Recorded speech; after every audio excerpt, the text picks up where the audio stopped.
Hey guys, and welcome back to another video. In this video I'll be doing a BBL SuperCoach update news type of video, as I believe the last time I did it was back about 2 weeks ago or so, on the 19th, and we are now on the 1st, so that's a good almost 2 weeks time, and a lot of chaos has happened. Even though I've been dropping sort of the news updates in every single video, we got some even more news over the weekend, which kind of threw everything up in the air, curveball central.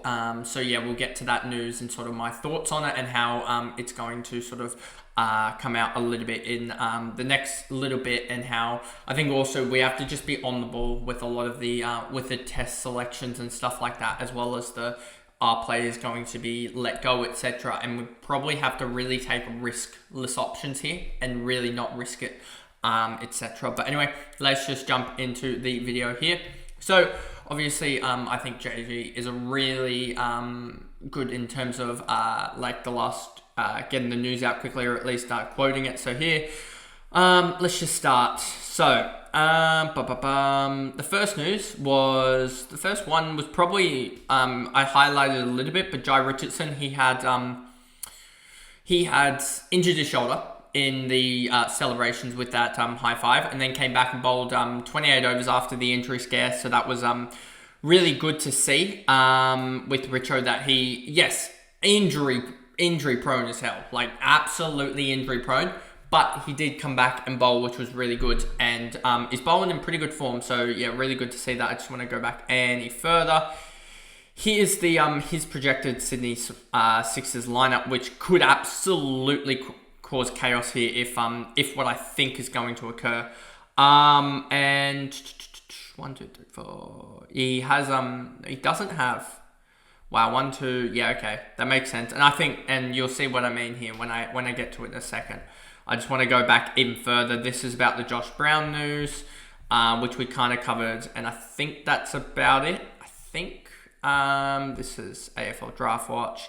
Oh, you had T10 League, which we can cover that off as well quickly here. Let's just see if there's any more T10 League. Okay, I can go to Honeyball and sort of run through the T10 League, because they sort of do a rundown of, and I'll give you my thoughts on that as well. So you have the Jai Richardson, you got some form from yesterday or whatever from the T10 League, and Josh Brown 21 off 17. That's good. Finn Allen a 41 off 20, so he can bat, but you know, it's very inconsistent. So I would like to see him get some form, and we still don't know about the West Indies squad yet. I'm pretty sure we haven't seen an announcement of that. Akil Hussain did all right. That would have been like a 40 odd or whatever for Akil Hussain in a T10, which isn't the worst.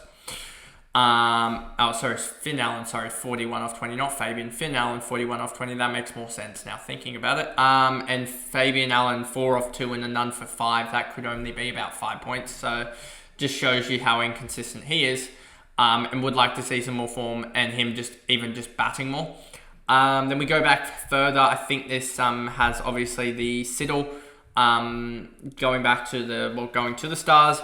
You have here the day before, Finn Allen 30 off 15. That would be a 55, so just shows he's in decent form.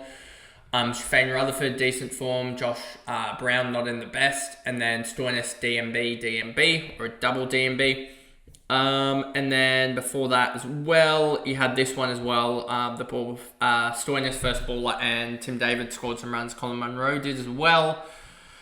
And then I think a couple of days before that, you also had a couple of, you can see Fabian Allen 6 and Akil Hussain 1 for. And then also, I think a couple of days before that, you start to see the likes of Marcus Stoinis score 40 off 10 and stuff like that.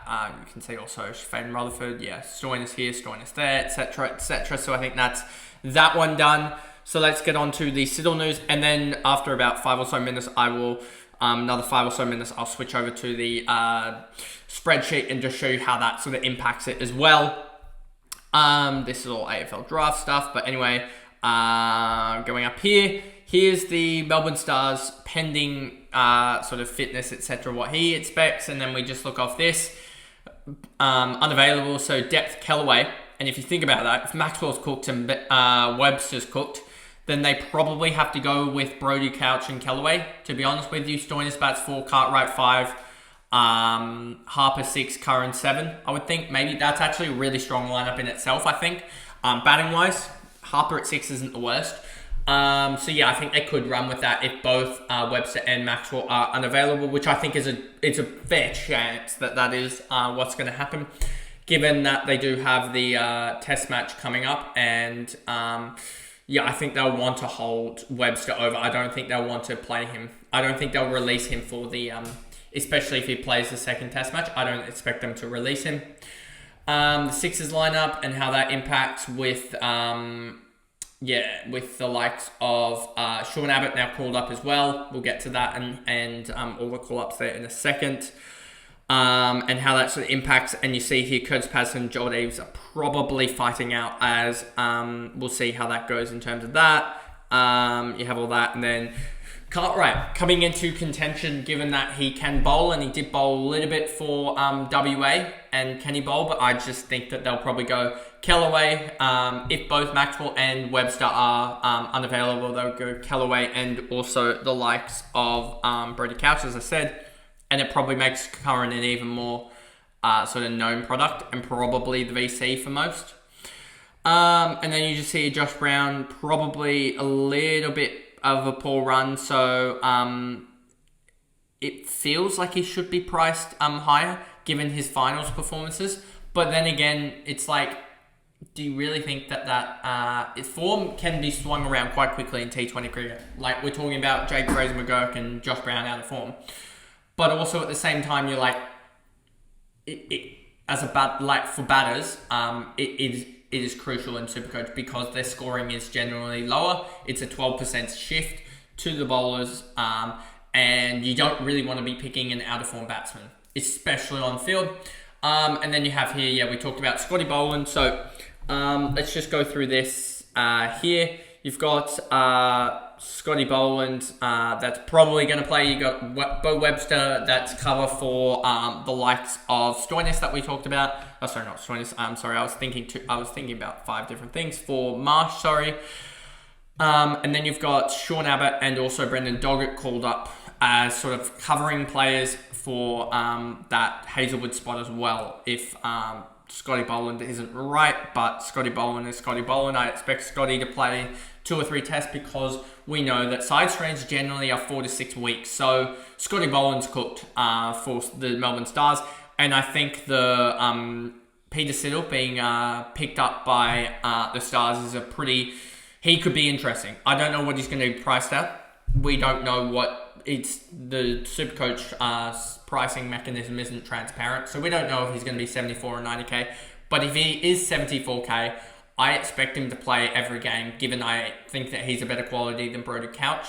So thinking about that now, actually, how I was just saying Couch is going to be the one that comes in. I think Siddle is going to be the one that comes in. And when you start looking at Siddle's performances in the past BBLs, you'll start to see that I think he is going to be a guy that could be really, really helpful for the Stars to have, to be honest with you. And yeah, just Joe Clark, really poor form, poor runner former. That's what I was trying to say. But yeah, 33, 0, 5, 5, 10 and 9 SuperCoach points in the 100 and 17.4 from 7 innings in first class cricket. And he made a 17 off 14 batting for Victoria in the Global Smash League or Super League or whatever. So, but he was averaging 37.8 in SuperCoach points in the T20 Blast in England. So it's not the worst. So I'm not too worried about him as much just yet, given that my team is basically blank at this point, my SuperCoach team. Or at least in my head it is, because of all the chaos there. And let's just see, did I post anything on this regarding that? Here we go. Honestly, this could be a thing that I start to consider more, is just the Harper and Doran, because combination, and then, because if you think about it logically, last year we had to deal with a keeper. And if a keeper's only scoring like a max of 48, and you can get a 50-something point bowler in there, you're effectively making up 8 points, just like that. I'm pretty sure the math checks out there. You're making up 8 points because of the flex position. And if the keeper does score, then the keeper can just sort of, like, if you have a playable keeper there, then you can just get sort of like a 15, 20 pointer banker in like Harper's score, etc. So, you know, it's not the worst option, I don't think, given how horrendous these keepers are. All we needed was legit Philippi, as my camera's just gone out of focus, legit a Philippi double in the first 2 rounds, and I would just be like, yep, done, sorted, etc. But because he has round 3, I'm sort of sitting here going, don't like that. Don't like any of the double keepers to start. Like Seifert could easily, too pricey for a keeper in my opinion. Joe Clark's got horrific form, but is around about the price that I want to pay for a keeper. Matt Hurst, well, we don't know what's happening with Inglis at the moment. And then you've got also Jimmy Pearson and Allsop. We don't know who's keeping, and I don't really rate either of them as in stick itself. And then you've got Philippi on the double in. Oh, and Nielsen as well, who, yeah, we can't pick him because he's horrific and will be dropped anyway. And Ollie Pope, you're not picking a 150k guy. Well, Ollie Pope can't even keep, given that he doesn't have keeper status. Plus also he's over in England, in the New Zealand at the moment, keeping for England. And then you get to the round 3 guys and you're like, well, now you've got the Melbourne Renegades again. No, is it Renegades again? The Stars again. And it's like, then Duckett will be available. But you can't pick him to start because that would just be a waste of 150k. You might as well pick Harper at that point for the first round. Just because they're going to score the same and you save 100k almost. And then you have Philippi. So it's sort of like you're stuffed either way. Let's see, did I post anything else here? And I think, yeah, this is almost one of the reasons why I did this video in the first place. You see here's the Sixers order that Insight Fantasy Sports has. And I think mine's going to be very, very similar in that I think this is what it will be. I think if Sean Abbott misses, I think that they'll go with another batter. To be honest with you, I think they'll go with another batter if Sean Abbott misses because of test duty or just being there. But then again, also you think Hussein returns at 7 in round 2. That will replace Joel. Could they? Yeah. So I think that Hayden Kerr's probably best on here in this case here in this scenario. So I think Hayden Kerr is going to be a sleeper here. If Hayden Kerr and Jack Edwards are probably the 2 guys that I really like from the Sixers lineup if Sean Abbott is in and around that test squad and unavailable. So, after having said all that, we go to the side here. And I could almost just go put a name through. Let's just go through and put a name through all the guys that have had chaos in the last little bit. All the unavailable guys currently. Let's just go through and you'll sort of see exactly what I'm saying here. Jordan Buckingham's also unavailable here. So suddenly Baisley's just come from the clouds. If Doggett is unavailable for the first game of the year, suddenly James Baisley has just popped his head up, and I can also put that there. So these guys all are currently unavailable. Let's just go through here. Michael Nisa is unavailable through injury, and then you've got all these 3 guys unavailable as well. So you got only 2 guys left there. Then we go over here. Shea Hope, unavailable. Rashad Hussain and Mac Wright, unavailable. Anyone else from the starting lineup unavailable? I do not believe so. So Hobart, yeah, they don't have many left.